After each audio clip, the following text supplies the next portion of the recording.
Powered by the Montana Television Network.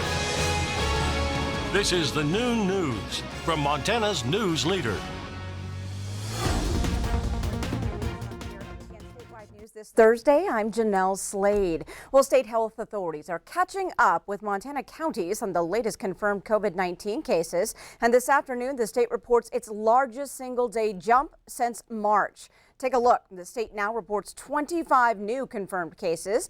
As MTN reported yesterday, 4 of those cases are in Bighorn County, 4 children under the age of 10. Now 4 more in Flathead, Gallatin, and another 3 confirmed cases in Yellowstone County. Fergus County announces its first 2 cases, and Valley County along the High Line reports its first positive as well. As active cases rise to 90 across the state, a reminder for everyone to take the necessary steps to protect friends and family who are most at risk. And that includes wearing a mask when social distancing is not possible. Let's be serious about how we conduct our own personal behaviors and what we do to protect our family members, because it's the most vulnerable that we have the greatest concern about. And so it's our grandparents, it's our parents, it's our children.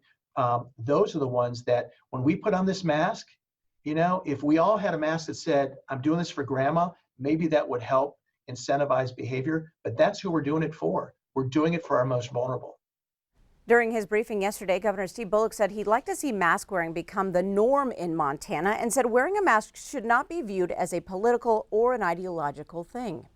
Well, it's time now to check in on the statewide weather scene with meteorologist Ed McIntosh. And Ed, it is pretty darn dreary here in south central Montana. Yeah, parts of the state are starting to clear out a little bit, Jeanelle, and we've been watching this evolve over the last 24 hours. We'll start off with the radar and satellite from the last several hours, and you can almost see how that band of showers just pushes from north to south in and across the region. Now, if we back it up to where we were yesterday, you can see those strong upper level winds that created some strong to severe storms that moved off into Minnesota. Meanwhile, our low continued to move up into Canada, and it just seems to have parked itself up into Saskatchewan, Manitoba, and it's going to swing down more of those winds that will bring a chance of off and on showers. But there is a warm up for the weekend. We'll talk about that in a few minutes.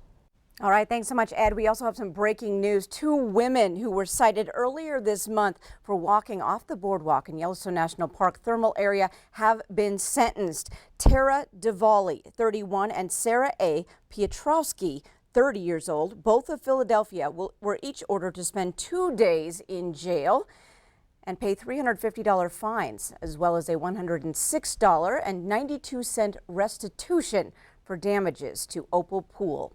That's what the press release says from Yellowstone National Park.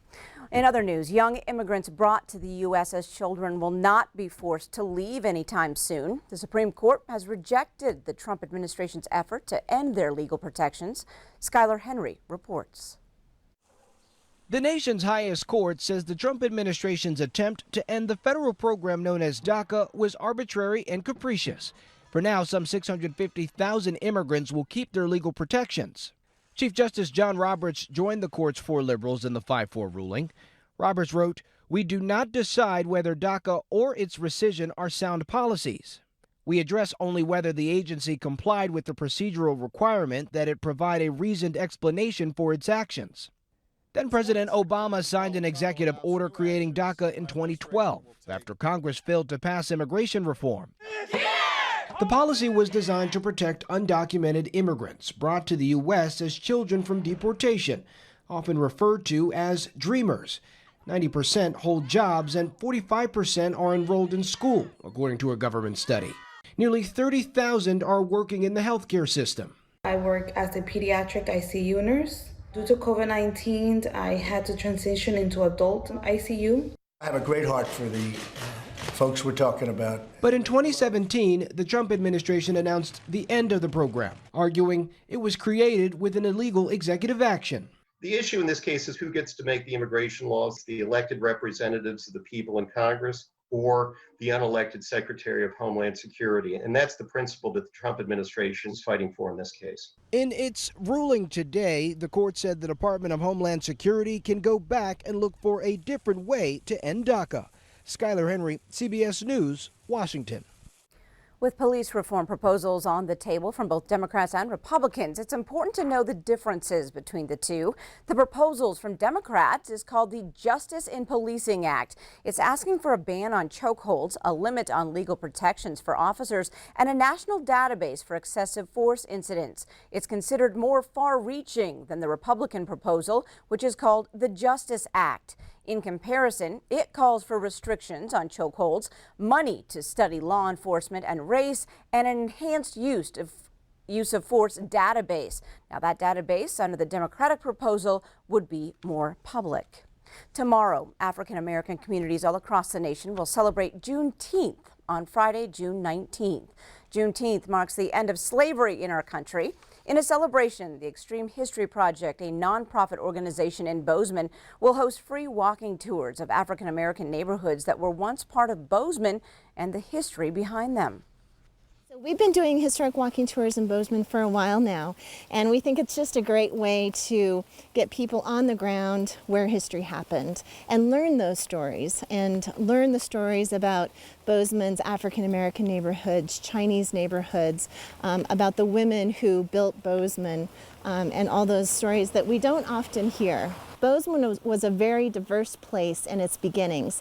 When it first was founded in 1864, you could walk down Bozeman Main Street and hear people talking in all sorts of languages and dialects. Now, space for those tours is very limited due to the current pandemic, but the group plans to add more tours in the future. Well, the COVID-19 pandemic has shut down or postponed many events across the nation and Montana, and Big Sky Pride Week is now another here in our state. The organization president says Big Sky Pride will set up smaller events all across the state to give everyone an opportunity to take part in Pride. We have the resources in place that we had fundraised to do a massive event here. And we can turn around and reallocate those resources to move the event to 7 smaller things, and that's what we're doing. And that means that people don't have to travel as far, they don't have to spend the night somewhere out of their home. They're spending less money to be there so they can spend more money at the thing. Or even if they can't spend money, most of the things are free, it's to show up and have fun. But we want to make sure that everybody gets some Pride celebrations when they can.